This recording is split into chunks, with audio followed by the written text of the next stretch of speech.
Hi James, welcome to Cool Academy. पिछले lectures में हमने टू वेक्टर्स के एडिशंस देखे, मोर देन टू वेक्टर्स के एडिशंस देखे।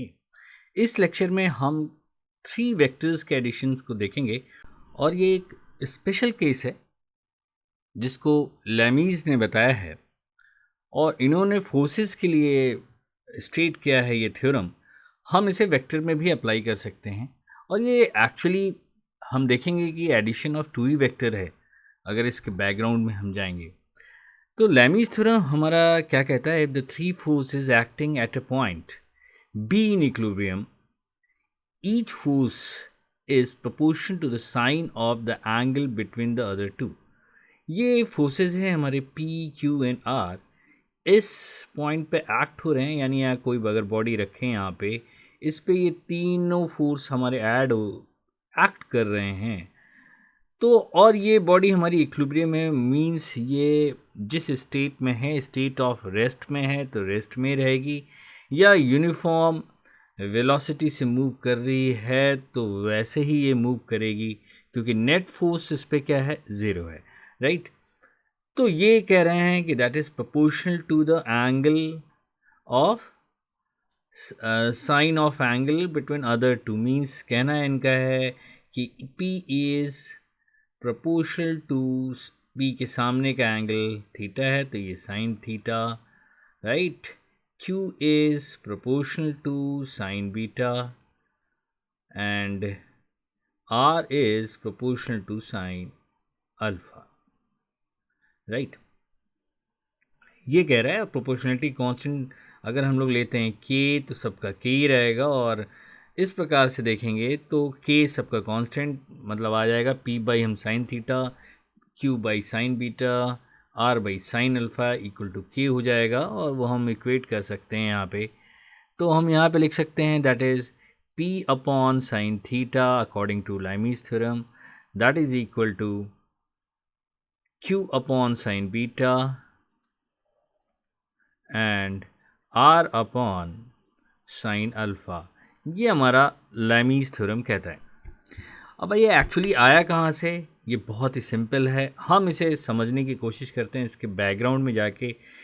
ये अगर मैं यहाँ पे इसको ट्रायंगल लेता हूँ, ये तीन मैं वेक्टर्स बनाता हूँ, ये हमने बनाया q पैरेलल टू डैट, और ये बनाया हमने ये q बनाया, और ये बनाया हमने r पैरेलल टू दिस, ये r, और ये बनाया हमने p parallel to this.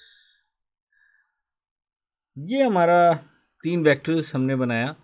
Because कोई भी टू वेक्टर्स लेते हैं, एडिशन ऑफ टू वेक्टर क्या कहता है? थर्ड वेक्टर क्या होना चाहिए? मान लिया मैंने p एंड q लिया, ये मैंने p लिया और ये q, तो ये क्या होगा हमारा? अगर r नहीं होता तो रिजल्टेंट क्या हमारा? एडिशन ऑफ टू वेक्टर क्या बताता था ज्योमेट्रिकल मेथड? ये क्या होता हमारा? रिजल्टेंट होता let it be r dash. इसी को हमने अगर रिवर्स करके एक दूसरा वेक्टर बना दिया तो तीन वेक्टर हो गए, और इन दोनों का क्या हुआ? पहले का टेल और लास्ट के हेड का क्या हो गया? डिस्टेंस है ही नहीं कुछ, दैट इज द जीरो। तो दैट इज वाई ये जो हमारा ट्रायंगल बन रहा है इसका रिजल्टेंट क्या हो रहा है? जीरो है। ऑब्वियस है, तो हम टू वेक्टर भी इसे सपोज कर सकते हैं कि P और Q का रिजल्टेंट क्या हो गया? R dash. और ये जो R जो तीसरा वेक्टर है ये क्या है? एक्चुअली रिजल्टेंट है, लेकिन इसकी डायरेक्शन अगर रिवर्स कर देंगे तो P एंड Q का क्या होगा? रिजल्टेंट हो जाएगा। हम इसे इस तरह भी सोच सकते हैं, राइट। एनीवे, हम अगर ज्योमेट्रिकल मेथड को देखते हैं तो पहले का टेल और लास्ट का हेड दोनों मिल रहा है, तो इसका क्या होगा? मतलब कि इनका रिजल्टेंट क्या हो गया? ज़ीरो। मीन्स अगर फोर्स है तो भी इनका रिजल्टेंट ज़ीरो होगा। अगर कोई भी वेक्टर है, इलेक्ट्रिक फील्ड है, मैग्नेटिक फील्ड है, तो अगर वो मैग्नेटिक फील्ड तीन यहाँ पे एक्ट हो रही हैं तो इनका क्या हो जाएगा? नेट फील्ड क्या हो जाएगी? ज़ीरो। हम ऐसे भी सोच सकते हैं, राइट गाइस। तो अब हम सबसे पहले देखते हैं कि ये फॉर्मूला आया कहाँ से। तो इस फॉर्मूले को देखने के लिए सबसे पहले हम देखेंगे angle between the two vectors. अब आपको यहाँ पे क्या है? P और R के बीच का एंगल क्या है? बीटा है। तो P वेक्टर ये हो गया, R वेक्टर हो गया। अब यहाँ पे देखो, एक आ रहा है इस पॉइंट की ओर, एक ये जा रहा है, तो हमें या डाइवर्जिंग या कन्वर्जिंग मोड पे हम बनाएंगे। तो हम इसे डाइवर्जिंग में देखें तो इसको थोड़ा एक्सटेंड करेंगे R को, तो ये भी अब डाइवर्जिंग हो गया। तो ये एंगल कितना हो गया?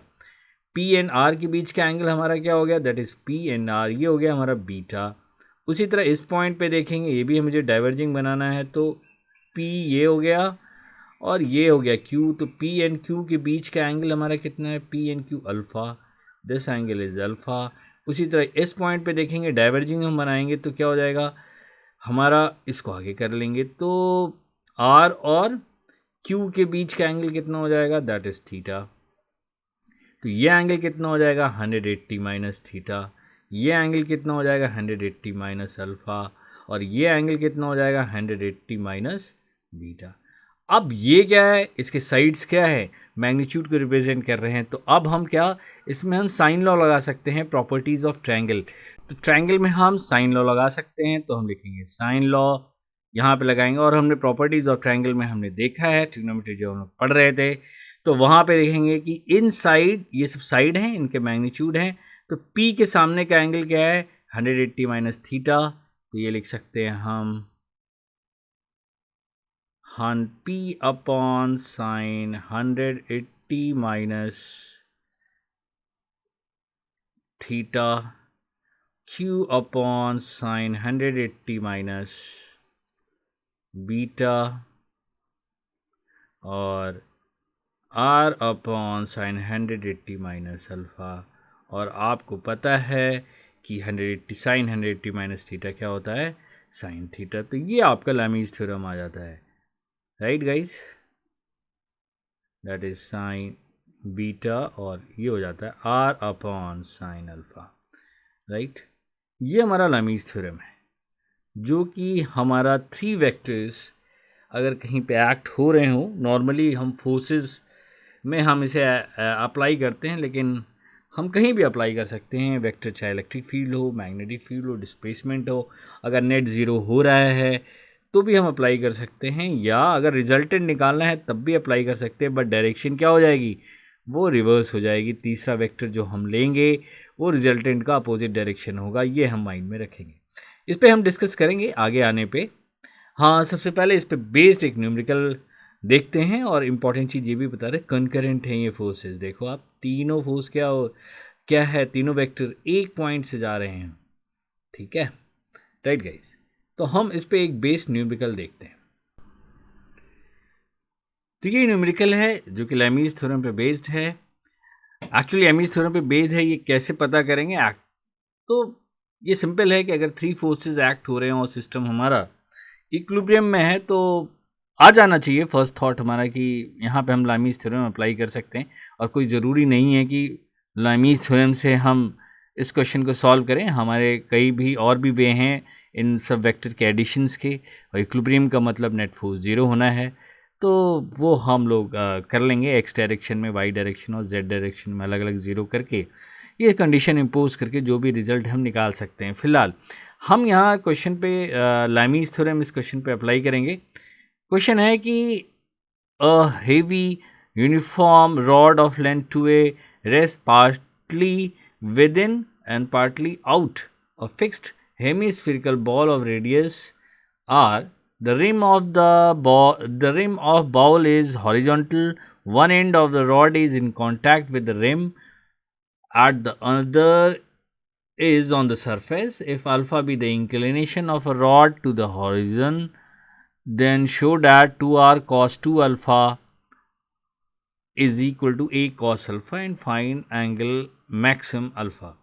राइट गाइज, तो ये है। और हम यहाँ पे अगर आपने ज़रा सा भी थोड़ा बहुत भी फ्री बॉडी डायग्राम पढ़ा है तो आप देखो ये हमारा है, तो यहाँ टैंजेंट सपोज कर सकते हैं, ये हमारा टैंजेंट है, और यहाँ से रिएक्शन फोर्स जाएगा तो किधर से जाएगा, ये हमारे सेंटर से जाना चाहिए, तो ये हमारा क्या हो जाएगा, इसका ये सेंटर हो जाएगा, ये हम इसे सेंटर मान ले ओ, और ये यहाँ पे है हेमिस्फीयर, तो ये 90 डिग्री होना चाहिए, तो ये 90 डिग्री फोर्स गया, ये हमारा 90 डिग्री एक फोर्स ये हम मान सकते हैं, ये रिएक्शन ले लो, ये नॉर्मल ले लो, जो भी है।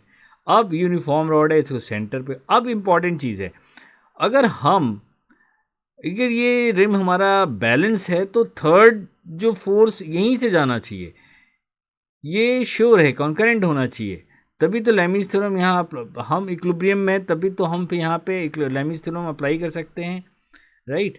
अगर ये यहाँ से नहीं, इधर से आप ये ले लिया तो इधर से अगर जाएगा तब तो ये मतलब हम एक पॉइंट पे मिलेगा नहीं, कंकरेंट होगा ही नहीं, तो एक मोमेंट भी क्रिएट कर देगा अगर ऐसा होगा, जो कि है नहीं, क्योंकि सिस्टम क्या है, इक्विलिब्रियम में है।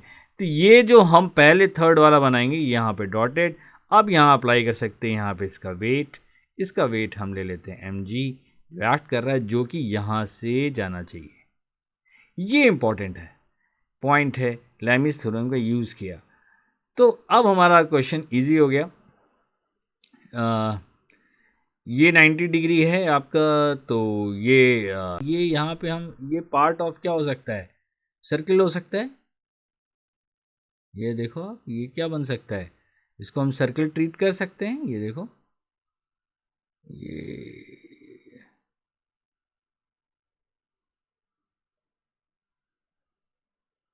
तभी तो ये सेमी सर्किल पे जो एंगल बनेगा क्या होगा, 90 डिग्री बनेगा, राइट। तो ये अगर रेडियस आर है तो ये भी आर हो गया, ये भी आर हो गया, ये एंगल अल्फ़ा है, तो ये हमारा क्या हो जाएगा, ए कॉस अल्फ़ा, राइट। तो ये भी तो अल्फ़ा है, ऑल्टरनेट एंगल हो गया। अब इस ट्रायंगल में देखो, ये वाले ट्रायंगल में ये रेडियस और ये रेडियस सेम है, तो ये ट्रायंगल का अगर साइड सेम है तो ये भी क्या हो जाएगा, सेम हो जाएगा, अल्फ़ा। तो ये पूरा एंगल क्या हो गया, 2 अल्फ़ा, और यहाँ से लेके ये पूरा कितना हो गया, क्योंकि ये 2r हो गया, तो ये कॉस अल्फ़ा हो गया। तो ये साइड इस ट्रायंगल से अगर हम लोग देखें, ये वाला ट्रायंगल, नाम नहीं दे रहे हैं, लंबा हो जाएगा वीडियो, ये वाला जो ट्रायंगल है, तो ये 2r cos 2 अल्फ़ा लिख सकते हैं, 2r cos 2 अल्फ़ा, राइट। तो ये दोनों हमारे बराबर हो गए, देखो ना, ये length I a cos alpha, ये आई हमारी 2r cos alpha. I hope angle फिर से मैं बता दे रहा हूँ, ये अल्फ़ा, ये ऑल्टरनेट एंगल, ये भी अल्फ़ा। अगर ये साइड देखो तो क्या होगा, ये साइड में ये रेडियस है दोनों, तो ये हो गया अल्फ़ा अल्फ़ा, तो ये पूरा एंगल हो गया हमारा 2 अल्फ़ा, राइट। और यहाँ पे क्योंकि 90 डिग्री है, और ये जो हम इसको लेंगे, ये क्या होगा, सेमी सर्किल पे एंगल जो बनेगा 90 डिग्री, इस प्रॉपर्टी को यूज़ किया, इसलिए ये कंप्लीट सर्किल जो बनेगा इस पॉइंट ऑफ इंटरसेक्शन से जाएगा। ये मैथमेटिक्स इन्वॉल्व हो रही है, ठीक है। तो ये अच्छा क्वेश्चन है। अब आप देखो, ये हो गया, तो ये 90 डिग्री तो पूरा कंप्लीट कर लिया, तो ये हमारा पूरा जो इंटरसेक्शन ये क्या हो रहा है, सर्किल पे हो रहा है, तो ये 2r हो गया, और 2r cos अल्फ़ा ये हो गया, तो ये हमारा डायरेक्ट ही आ गया, that is 2r cos alpha is equal to क्या हो गया, यहाँ पे आप देखो दिख रहा है कि a cos अल्फ़ा हो गया, राइट। अब हम ये 2 अल्फ़ा है, राइट। तो अब हम इसे सॉल्व कर सकते हैं। अब मैक्सिमम, इसको पहले इक्वेशन लिखते हैं, इक्वेशन तो प्रूव हो गई, अब हम इसको ज़रा तोड़ते हैं, ब्रेक करते हैं, तो आएगा 2r। अब इसको क्योंकि cos अल्फ़ा यहाँ है तो हम इसको ब्रेक कर लेंगे, 2 cos square alpha minus 1 is equal to a cos alpha,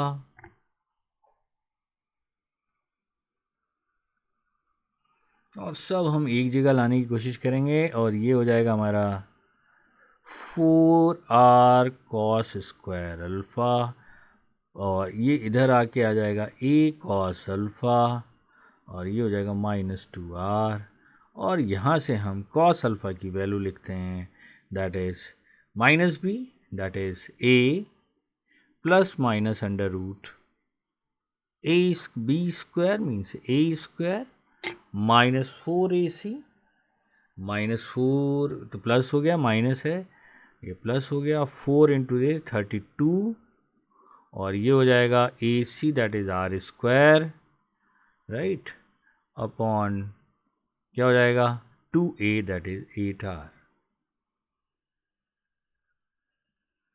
right. अब पूछ रहा है ये मैक्सिमम एंगल, तो मैक्सिमम कब होगा, आप यहाँ पे देखो, a अगर मिनिमम होगा तो अल्फ़ा क्या होगा, मैक्सिमम होगा। a मिनिमम कब होगा, जब ये पूरा रॉड जो है इसकी मिनिमम क्या होगा, ये अंदर हो जाए, ठीक है, ये बाहर का कुछ इसका पोर्शन ही नहीं रहे, राइट।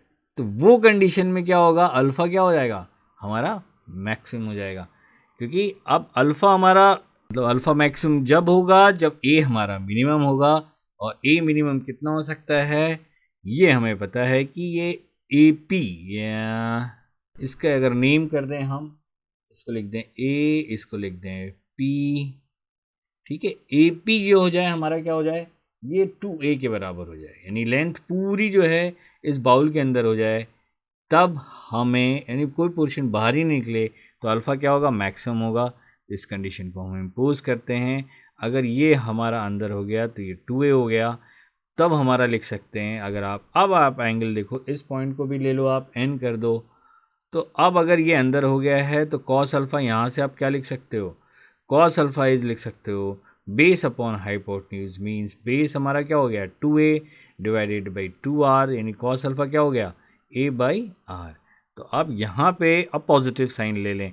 पॉजिटिव साइन क्यों लेंगे, क्योंकि यहाँ पे देखो a की वैल्यू क्या हो जाएगी, हमेशा ग्रेटर देन ए रहेगी। इस रूट की वैल्यू जो है हमेशा ग्रेटर देन ए रहेगी। अगर हम पॉजिटिव साइन नहीं लेते, नेगेटिव लेते हैं, तो कॉस अल्फ़ा क्या हो जाएगा नेगेटिव, जो कि ऑब्ट्यूस एंगल दे देगा। इसलिए हमें क्या लेना है, यहाँ पे पॉजिटिव लेना है, तो हम यहाँ लेते हैं पॉजिटिव। और कॉस अल्फ़ा को मैक्सिमम के लिए हम ए बाई आर से इक्वेट करते हैं, तो हम लेते हैं a plus under root a square plus 32r square, 32r square divided by 8r is equal to a by r. R cancel हो गया, 8 एक उधर ले आए, एक उधर ले आए 7, और इधर हो गया 7 है, इट एम्प्लाइज, और स्क्वायर कर दिया तो ये हो जाएगा a square plus 32r square is equal to 7a square, क्योंकि 8 हो गया और ये a इधर आ जाएगा 7a, और ये हमने स्क्वायर किया, ये होल स्क्वायर हो जाएगा, दैट ये 49a स्क्वायर हो गया, और ये a स्क्वायर इधर जाएगा तो ये हो जाएगा 48a स्क्वायर, ये हो जाएगा 32r स्क्वायर, और इसको हम लोग सॉल्व करेंगे तो ये आ जाएगा हमारा 2r, यहाँ पे सॉल्व करते हैं, 2r square is equal to 3a square आ जाएगा, और ये आ जाएगा हमारा a बाई आर की वैल्यू हमारे यहाँ पे देखो क्या आ जाएगी, a by r is equal to root 2/3, और a बाई आर क्या है हमारा कॉस अल्फ़ा है, तो cos alpha is equal to क्या हो जाएगा रूट 2/3, और इसको हम लोग सॉल्व करेंगे तो साइन अल्फ़ा के फॉर्म में it will come 1/√3, right guys. तो ये मैक्सिमम एंगल होगा। कंडीशन क्या है, ये लेंथ ए पी क्या हो जाएगी, पूरा अंदर आ जाएगा ये रॉड लेंथ, यानी ये जो आउट पोर्शन है ये इन हो जाएगा। उस कंडीशन में हमने ये मैक्सिमम एंगल अल्फ़ा होगा, और वहाँ पे हम फिर कॉस अल्फ़ा इस एंगल पे लगाएंगे। Cos alpha is base upon hypotenuse, that is 2a upon 2r, और ये एंगल हमारा निकल जाएगा, राइट गाइस। और एक प्रॉब्लम मैं आपको दे रहा हूँ चैलेंज के रूप में, आपने ये प्रॉब्लम को सॉल्व करना। क्वेश्चन है, rod rest wholly within a sphere bowl of radius R. इस बार पार्शली आउट नहीं है, वो पूरा जो रॉड है अंदर है। Its centre of gravity dividing the rod into 2 portion, uniform rod नहीं है। Lengths a and b show that if theta be the inclination of the rod to the horizon in the position of equilibrium, then prove that this, ये sin theta b minus a upon this. Prove also that if 2 alpha be the subtended by the rod at the center of the sphere, then tan theta is b minus a upon b plus a tan alpha. Find also the reaction between the rod and the bowl. ये question हमारा पहले MNR engineering का जो exam होता था वहाँ पे ये पूछा गया है, राइट गाइस।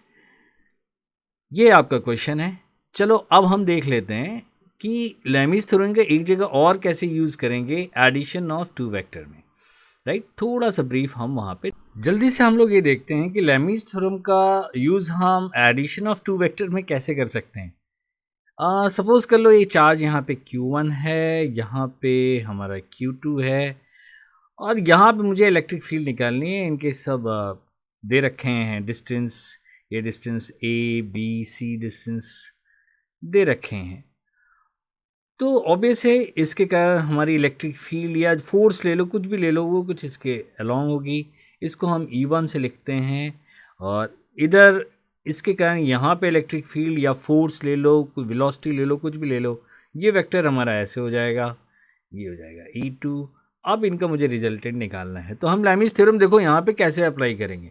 इनका रिजल्टेंट सपोज कर लो ये एंगल हमें पता है, लेट इट बी थीटा ले लेते हैं। एक हम आपको एप्लीकेशन बताएंगे, कुछ भी हम क्वेश्चन पूछ सकता है, अकॉर्डिंगली हम उसे प्रूव भी कर लेंगे।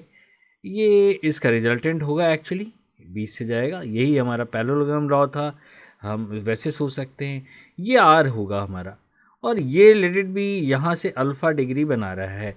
तो अब इसको आर को हमने क्या करना है, रिवर्स कर देना। अब देखो ये हमारा 3 फोर्स हो गए अब, पर आर डैश का मैग्नीट्यूड सेम है इस आर के, बट डायरेक्शन क्या है, अपोजिट है। तो अब यहाँ पे हम लैमिस थ्योरम अप्लाई कर सकते हैं, राइट। मुझे सिर्फ एंगल को फाइंड आउट करना है। अब ये एंगल हमारा थीटा है, तो ये एंगल हमारा क्या हो गया, थीटा। अब देखो ये और इसके बीच का एंगल कितना हो गया, ये एंगल हमारा कितना हो गया, 180 माइनस अल्फ़ा। और ये एंगल हमारा कितना होगा, ये एंगल थीटा है, ये एंगल, तो ये एंगल हमारा क्या हो जाएगा, थीटा माइनस अल्फ़ा। तो ये एंगल हमारा पूरा हो गया, कितना हो जाएगा, 180 minus theta minus alpha, right. अब यहाँ पे मुझे मिल गया, हम अप्लाई कर रहे हैं, वैसे तो इजीली आ जाएगा हमारा, हम P square plus Q square plus 2p Q cos theta से निकाल सकते हैं और एंगल भी निकाल सकते हैं, लेकिन मैं अप्लाई करके दिखा रहा हूँ कि हम लैमिस थ्योरम यहाँ पे देखो कैसे अप्लाई करेंगे। तो हम यहाँ लिख सकते हैं आर डैश हम लिखेंगे। अब यहाँ पे आप देखो आर डैश को क्या लिख सकते हैं, दैट इज साइन, क्या लिखेंगे, R dash upon sine theta, ये हमारा हो गया लैमिस थ्योरम। और फिर हम लिखेंगे E2 अपॉन, या पहले E1 upon sine 180 minus alpha, और इसे हम लिख देंगे 180 माइनस अल्फ़ा क्या हो जाएगा, साइन अल्फ़ा। और E2 अपॉन हमारा लिख सकते हैं sine 180 minus theta minus alpha, means sine theta minus alpha. अब आपका क्वेश्चन, अब मैग्नीट्यूड तो सेम है ना, तो अब आप यहाँ पे निकाल सकते हो आर डैश हमारा क्या है, निकाल लेंगे तो आर डैश की वैल्यू आ जाएगी वही उसकी। आप रिजल्टेंट का मैग्नीट्यूड हम कह सकते हैं, आर डैश की वैल्यू क्या आ जाएगी, प्रूव डैट कहीं आ जाएगा, prove that E1 sine theta upon क्या लिख देंगे, साइन अल्फ़ा। ऐसा ये प्रूव करना है, वहाँ पे ऑप्शन है, बताओ इसके फॉर्म में दे रखा हो, एंगल भी दे रखा हो, तो कुछ भी पूछ सकता है क्वेश्चन। या ये भी पूछ सकता है कि आर डैश क्या बराबर होगा, दैट इज़ E2 इंटू क्या हो जाएगा, साइन थीटा माइनस, सॉरी ये लिख देंगे साइन थीटा ऊपर, डिवाइडेड बाय साइन, ये प्रूव करो, या ऑप्शन में दे देगा या होगा, ये दोनों होगा। आर डैश का मैग्नीट्यूड, वैसे तो मैग्नीट्यूड हम लोग को पता है, under root E1 square plus E2 square plus 2, क्या ये इस फॉर्म में भी दे सकता है, क्वेश्चन कैसे भी पूछ सकता है। तो हम वहाँ पे इस तरह सोच के लैमिस थ्योरम को अप्लाई करके हम इसको रिजल्ट निकाल सकते हैं। आप यहाँ पे देखना, इन दोनों इक्वेशन को आप इक्वेट करना, इन दोनों इक्वेशन को जब आप इक्वेट करोगे तो यहाँ से आपको एंगल भी मिल जाएगा, that angle is tan alpha. और हमने आपको पिछले ही वीडियो में बताया है कि अब यहाँ पे मुझे tan अल्फ़ा चाहिए फॉर्मूला, तो कैसे लिखते हैं हम लोग, हमने बताया है।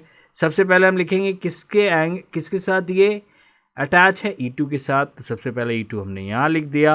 अब हमारा क्वेश्चन आसान हो गया, तो ये हो गया हमारा E1 क्या लिखेंगे, cos थीटा, और ऊपर क्या लिख देंगे, E1 साइन थीटा, राइट। तो ये हमारा tan अल्फ़ा आ गया। और मैग्नीट्यूड आप निकालना चाहो तो एंगल पता है, जो आम तरीका है उससे आप निकाल सकते हो, R is under root E1 square plus E2 square, है ना, plus 2E1 E2 cos theta. तो ये हम मैग्नीट्यूड निकाल लिए। ये तो मैंने आपको इलेक्ट्रिक फील्ड लेके लिखाया, फोर्स हो सकता है, वेलोसिटी हो सकता है, डिस्प्लेसमेंट हो सकता है, राइट गाइस। तो हम ऐसे भी सोच सकते हैं और ऐसे भी सोच सकते हैं, लैमिस को लेके भी, राइट गाइस। तो हम अभी वेक्टर के एडिशन सब्ट्रैक्शन के एप्लीकेशंस देखा हमने, और उसके मल्टीप्लिकेशन हम बाद में देखेंगे, लेकिन इसके एप्लीकेशंस को हम देखेंगे सबसे पहले। और सबसे पहले हम देखने, नेक्स्ट वीडियो हमारा रहेगा रिलेटिव मोशन पे, रिलेटिव वेलोसिटी हम लोग स्टार्ट करेंगे, जहाँ पे हम एडिशन ऑफ वेक्टर या सब्ट्रैक्शन ऑफ वेक्टर, इन चीज़ को वहाँ पे हम अप्लाई करेंगे, राइट गाइस, वीडियो आपको अच्छा लगे तो लाइक करें, कमेंट करें, शेयर करें, और अगर आपने मेरे इस चैनल को सब्सक्राइब नहीं किया है तो सब्सक्राइब करें। Bye bye, see you, thanks for watching.